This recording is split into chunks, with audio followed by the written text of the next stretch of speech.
Hello, and welcome to the Black and White Podcast, episode 17, January 19th, 2021. We're happy to be back, and we're into the championship round, and my name's Josh, and this is my co-host, Josh. Hey, super excited to be here to talk about another week of football. Yeah, well, with that excellent introduction, we'll go into the super spicy hot players of the week. There were some really good players and great performances this week in the playoffs, and we really thought that I was maybe more expecting more points in games, especially our game and the Bills and Ravens, since we didn't score a touchdown. But I was expecting even more points, maybe even with Cleveland and the Chiefs, but that game kind of got out of hand because of some injuries and the Browns turning the ball over 20 times. So, but with that, Josh, do you want to actually get into the super spicy hot player of the week? Who's your player? So I'm torn between two. I have one on offense and one on defense. For my offense, I mean, I guess I'm kind of saying two just because this one's kind of like a homer one. One of my spicy hot for, I guess, the playoffs for me would be Marquise Brown, because I feel like he really kind of stepped up when he needed to. He didn't get used as much as he could have, but it wasn't really his fault. Yeah. But I felt like he kind of, matured a bit, or at least just took the next step. Yeah. Even if it was a small step, it was nice to see some improvement. So I feel like he gave fans a lot to be excited about. Yeah. So he was one of my spicy hot players. Definitely. I still don't think that. Sorry, I don't want to cut you off, but I still don't think that he has earned the Hollywood yet. Oh, I agree. He's still got a little. He's still got a little bit of ways to go, but I think he can get there. At least we saw the potential to be. I don't know if he maybe be a number one receiver or like we were talking with your brother earlier. Maybe try to get Allen Robinson, but something doubt like that's probably awesome. a pipe dream. But if we did, then it would at least give Marcus Brown to be maybe a more 1B than a 1A, and that would probably help him working off each other. He could be more in the slot and also go deep as well. So, but with that being said, who's your second one? My second player is Devin White. He had 10 tackles, 1 assist, and an interception. He just helped lead a defense that was really a terror for the Saints, and they really gave them a hard time. They made Drew Brees throw 3 interceptions. So he had one of them, and he led the team in tackles. And he just had a great night and really helped the Bucs. He helped push them over the edge and get them that win. Yeah, Bucs really they played well in that game. Yeah, they did. Tom Brady getting into the NFC Championship game again. Yeah, I know. It's nuts, dude. NFC Championship game now, Crazy. I guess, for the first time, but still championship games. He took a mediocre team and just made them like NFC champions. Yep. Like that's crazy, or at least going to the NFC Championship. Imagine being a Bucs fan. That just must be wild. Yeah, dude. Especially a true Bucs fan. Like you haven't had a team this good like ever. It's been a while for them. Tom Brady just like comes. Yeah, I don't know. Have they ever? They've never been to a Super Bowl, right? Ooh, I believe they have. Have they? Okay. At least I believe so. Okay. But still, it's been quite a while.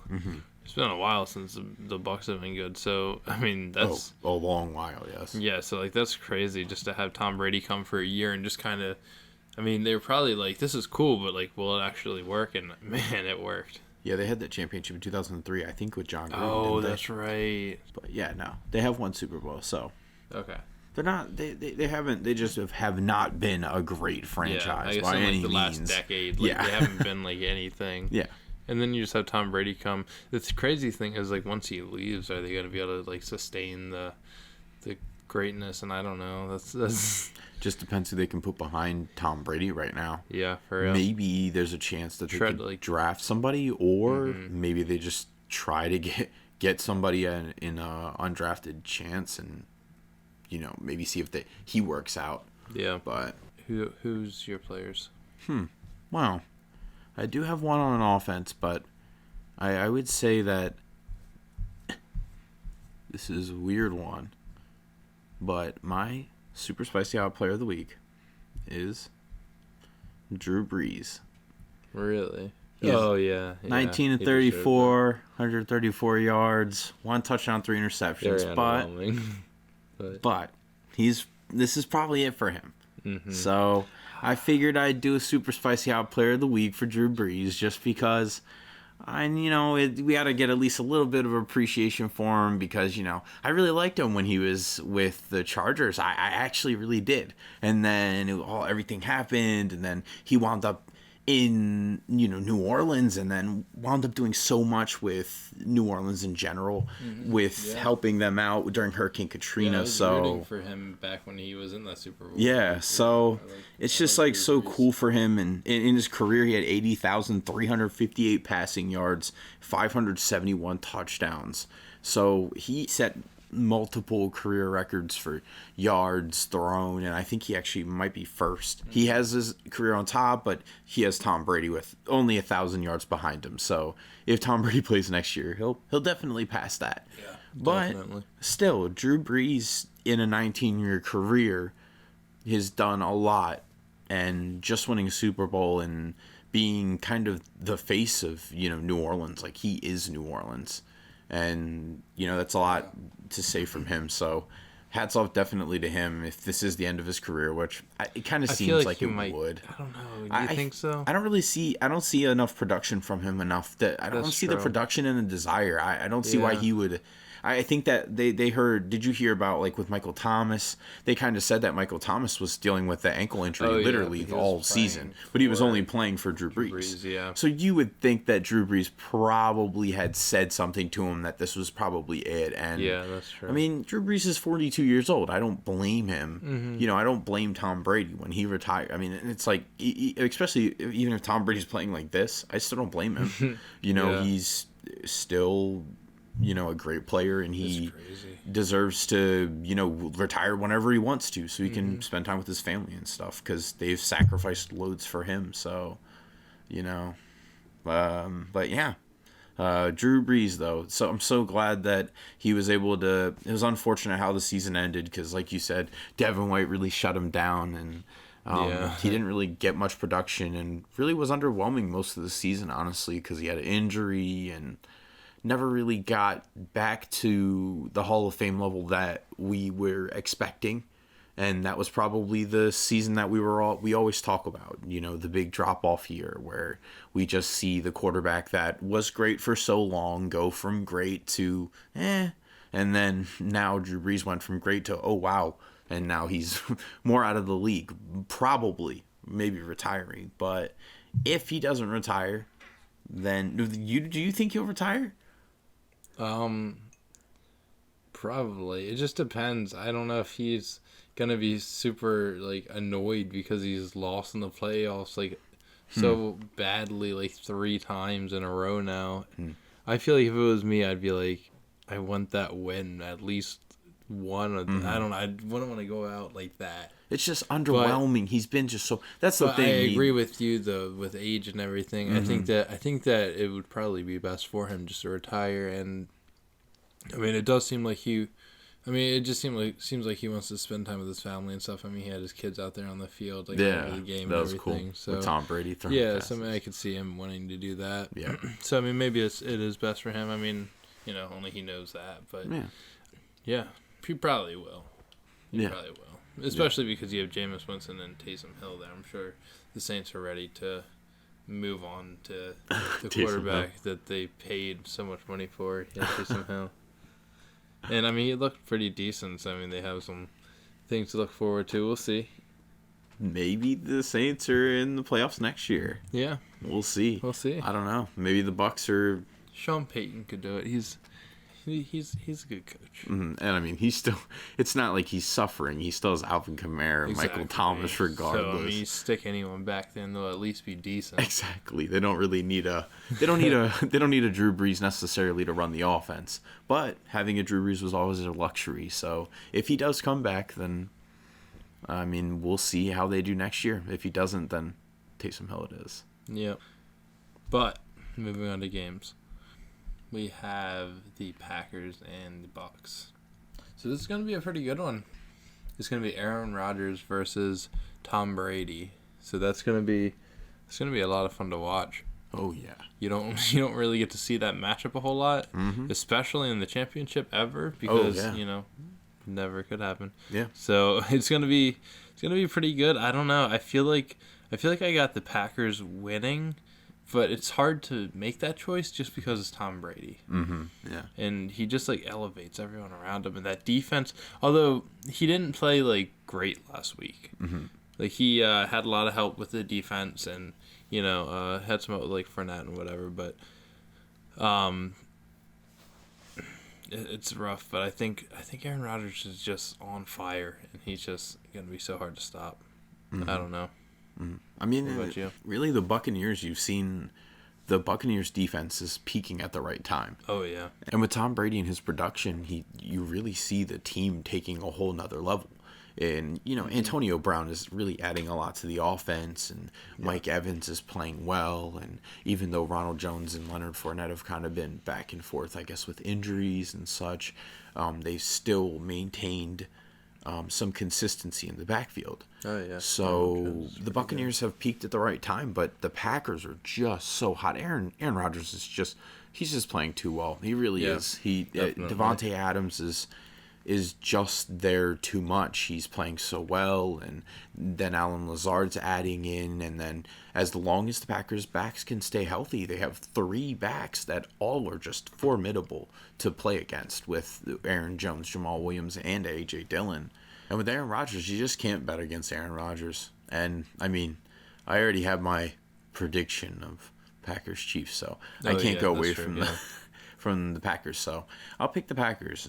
They just seem like they're the number 1 seed. They seem like they're the best team in the NFC, and I really don't know if, even with Patrick Mahomes and with the Chiefs, or even against Josh Allen, if they'll be able to beat them. But with that being said, the Packers, they played well this week too. Really, the Rams, they shut down the Rams. Jared Goff didn't. Number 1 defense. Yeah, they didn't do much at all. No. And Aaron Donald, he did look injured. He really was an injured player, and you could tell that the abdominal injury that we were talking about last week was really affecting him. So it's just that the Rams really, we kind of figured that the Rams were gonna beat them, and they did what we expected. But with the Packers, they're just peaking at the right time. So I like them in this game. Yeah. No, they're so hot right now, and I don't know if anyone can beat them. I feel like they're pretty much Super Bowl favorites as of right now, because especially with Mahomes just not knowing when he's going to be good. That really, I don't know if Josh Allen is good enough to beat Aaron Rodgers. I don't think so. But yeah, I mean, it was just great games. The Buccaneers had a strong showing. So did the Packers last week. So it's going to be a lot of fun watching these 2 teams go at it. But yeah, I think the Packers, they're going to take it. Yeah. The Bills and Chiefs, though, I don't know. It depends if Mahomes is going to play or not. Right now, it's not looking like he will, probably. I personally don't see it, but I mean, we don't know. We're not doctors. Yeah. So it's not looking likely, but we could see it being potential. But do you think that the Bills will win the game if Patrick Mahomes is not the quarterback? Yes, I do think so. I think that they will win. As we saw last week, I feel like the offense can pretty much elevate the quarterback, no matter who's in there. I feel like, Patrick Mahomes obviously elevates that offense even more than it is, but that offense is so good that it kind of elevates a sucky quarterback a bit, because it just helps them out so much. Because you saw Kelsey was open, Hill was open, so it was just some easy targets for him. So I think that they can still be competitive even if Mahomes is out. But I feel like it's a much different game then, and the Bills can have much more of a chance. And I think they would already have a chance with Mahomes. I think that would just make it lean towards the Bills. I don't know. What about you? I mean, for me personally, honestly, I don't know. I think with the Chiefs, with just the weapons that they have, I think that you just, especially, we'll see whether or not Le'Veon Bell is healthy. That's the thing. Le'Veon Bell didn't play last week. Yeah. He played, I think, one snap, and I'm guessing that maybe it was just like a one snap. We'll see, and then it was a no. I guess, but so we'll see if Le'Veon Bell is healthy, and because they just don't have a healthy running back. If Clyde Edwards-Helaire isn't practicing, and Le'Veon Bell's not healthy, then they only have one healthy running back in Williams. And that's going to hurt them, especially if Patrick Mahomes can't play. If Patrick Mahomes plays, then I think this is a fairly... I don't think that the game is ever completely close with the Chiefs, and I kind of think that they win the game because I just don't have a whole lot of faith in the Bills. I wasn't. We haven't gone to the Ravens segment yet, but I wasn't really impressed at all from what I saw from the Bills. I'm very disappointed in the Ravens. Especially if Chad Henne winds up being the quarterback. I think the Ravens completely blew a chance at a Super Bowl. Yeah. I mean, I've never been. I'm devastated. Honestly, the Bills are not that good at all. I think that we completely blew a chance if our offense was even decent. I mean, I think the Bills are definitely very good. Josh Allen didn't even play much better than Lamar Jackson did. If you statistically look at it, like Josh Allen got a touchdown off of a literal botched punt by Sam Cook. Literally, Lamar Jackson had 194 yards passing. And certainly Josh Allen is certainly a great quarterback, and he could do much better than what he potentially did against us. But I think that the Chiefs are a little bit more suited to the pass game than they are the run game, and the Bills are suited to the pass game, and that's all the Bills do. And if that's the Bills' identity, then that's why I could see the Chiefs still winning if Chad Henne's the quarterback. But I just don't. Defense, I guess. Yeah, but I don't doubt Josh Allen though. I think he'd still put enough points on the board. I think even if it's 2 touchdowns, I still think he'd put enough on, and I think that even could be enough against them. But so having him out. And I like the chances. You know, I don't see the Chiefs not. I see the Chiefs definitely not getting past them. But you see the Chiefs not getting past the Bills? Oh, I don't see the Chiefs winning the game if Patrick Mahomes is not healthy. Oh, you don't think they will? Oh, I do not think the Chiefs.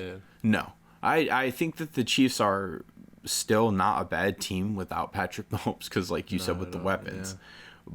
But I think that the Bills would just be too good. I don't think that Josh Allen's going to lose in a duel to Chad Henne. Yeah. Chad Henne is a 35-year-old quarterback. We could still see the Chiefs' offense be efficient even if Chad Henne's the quarterback. But, we saw Chad Henne be Chad Henne last week when he threw the ball into the end zone on the interception. So everything that we'll see if Andy Reid is as much of a guru as he is, and we'll see if he can actually get the most out of the offense with Chad Henne at the quarterback position if he plays. Yeah. We both like the Bills, though. Bills, if Patrick Mahomes isn't there. If Patrick Mahomes is there, I'm taking the Chiefs. Yeah. And obviously that's a influx situation, and it's the 19th of January on a Tuesday, so we're not really sure because the games were just, 2 days ago. So yeah. So we'll find out. Yeah. But, that being said, what are we moving on to? Ravens? Yeah. Are they talking about that loss? Talking about... The Bills, they won with class. They donated to Lamar's charity, which was really cool. Awesome. The Bills Mafia raised a bunch of money. I forget what the exact amount was, but it was a bunch. Yeah. So that was super cool. But what a game. Yeah. Yeah. What a game. Not really at all. Not at all what I was expecting for it to go. I think that's why I wasn't as frustrated in the end. I think that I wasn't expecting for it to go that way, but it was always in the back of my mind that it could happen, but I was hoping it wouldn't. Well, I would say, at least with, Lamar Jackson going out injured and stuff. That's all I was saying, yeah. It was just weird how that happened, and it was, it kind of defined the night. It kind of summed up the whole night Pretty from much. from the first part of the game to the end of Lamar unfortunately going out. And, Yeah. Tyler Huntley, he did his thing. He's pretty He looked good. decent. Our fourth string quarterback. But There's a lot of wind, so I think that affected his overthrow. At Mm-hmm. least that's what I'm gonna say. yeah, I feel like I said again, earlier, the game was a close game, but it was definitely a classy gesture by Bills fans all around. Yeah, definitely, really cool. The game was really a defensive battle. Honestly, I feel like our offense certainly did absolutely nothing. It was disappointing to see the offense that looked so dominant early in the season kind of give up after our run game went awry only a couple of plays in. There was some snapping issues, and Lamar unfortunately maybe took 1 or 2 sacks. Yeah, But yeah, he did. we I mean, like I said, I really just don't think that the Bills were much better. Josh Allen had 206 yards, 1 touchdown, had 3 yards rushing, and his QBR was 51, and his rating was 86. Lamar Jackson had 162 yards, 1 interception. His quarterback rating was 55.7. So it's higher than Josh Allen's. Yeah, And the only, Lamar Jackson had 34 rush yards. only so- difference is Lamar threw a pick 6. So that was a Exactly. huge game-turning thing. Exactly. So Lamar made more mistakes, but Josh Allen made less mistakes than their Yeah, offense made less mistakes than costly ours. mistakes, and we had more penalties, I believe. But, Mm-hmm. but I mean, I feel like it came down to we had poor coaching for a lot of it. I think offensively, and I also just our line is pretty bad. It's pieced together. So Yeah. I mean, once you get to And that these was huge. really good elite teams, like. You can't really hide your bad offensive line anymore. Mm-hmm. So, I mean, that's just something that, unfortunately, injuries happened, and this was something that we kind of maybe downplayed a bit, thinking that we might be able to just kind of squeeze by with them, but we Thinking weren't that able maybe to. the line was going to be a little bit better. Yeah, than than it was. it was. pretty I mean, bad. it seemed like at the time that we thought that it would probably be a little bit better just because the rush offense looked Was like it pretty was good. really good. And with the rush offense being good, your pass offense doesn't have to be great. You may have great you may have great rush offense players, but that was definitely a big factor. And obviously next year we'll get back Ronnie Stanley, and hopefully we draft a center because I hope so, we yeah. can't have the snap problems that we continue Give to it to me have. first that- round and buy just invest in a Yep. number 1 receiver. They get our franchise quarterback injured, so Yeah. that's not something that we can have in another I'm playoff sure game. we'll address that next year. I'm sure. So we'll bounce back next year. I said if we win a playoff game, I'll be happy. So, we won a playoff game. So we can't make it past the divisional round, but it'll happen eventually. We just have to. I mean, with a better line, we'll be better without a doubt. Still like our defense next year because yeah. we get Tavon Young back. Four corners. Jimmy still be back. So Patrick Queen has another year under his belt, off season. Yeah. We have whoever else we draft, so it'll be nice. Yeah. So I'm excited for next year, especially with seeing who we might add in the off season. And we'll definitely stick with you on this, though. We're not gonna just give away the Ravens segment just because we're out of the playoffs. We'll definitely stick with you with maybe a couple questions on some draft stuff or maybe like favorite free agents and things like that. So Yeah, we'll try to keep up with like hot topics and headline news and stuff like that. But with that, I think we're finished. I guess these podcasts are just a little bit shorter just because we have less games, and we'll probably try to keep them about this length throughout the rest of the playoffs, and maybe do a little special Super Bowl segment. We'll see. Yeah, that'd be pretty cool. I think that'd be a lot of fun. It's been a lot of fun talking about these games, As always, check out the Patreon, like, subscribe, share, all of that nonsense. But thank you for listening, and talk to you next week. Yeah, thanks for listening.